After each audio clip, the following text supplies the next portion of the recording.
hadis dari Haddatsana Muhammad kata Imam Al-Bukhari. Jadi namanya darah kalau keluar dari bagian manapun, maka kita bersihkan ya. Seorang tidak ingin badannya berlumuran darah, kakinya berlumuran darah, wajahnya berlumuran darah ya. Maka kalau ada darah maka seorang membersihkan darah tersebut dari tubuhnya. Dan ini tidak melazimkan bahwasanya darah itu najis. Saya ulangi, kenajisan darah khilaf di kalangan para ulama. Jumhur ulama berpendapat darah kalau banyak ya masuk dalam keumuman audama masfuhan atau darah yang mengalir.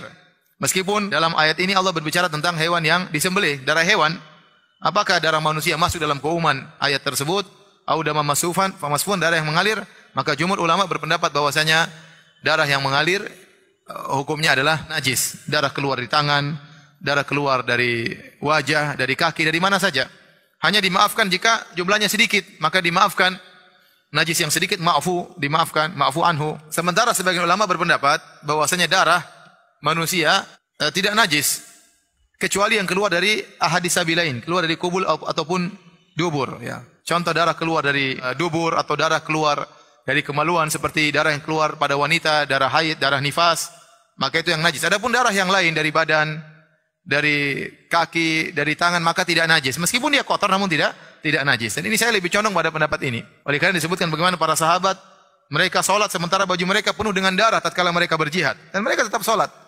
Ya, meskipun tubuh mereka penuh dengan darah, mereka tetap salat. Sebagaimana juga sahabat Abbad bin Bishr sebagaimana pernah kita sampaikan, tatkala dia salat kemudian dia dipanah oleh panahan, kemudian keluar darah dari tubuhnya, dia tetap melanjutkan salatnya. Sampai datang panah kedua, dia tetap melanjutkan salatnya. Sampai datang panah ketiga, dia tetap melanjutkan salatnya.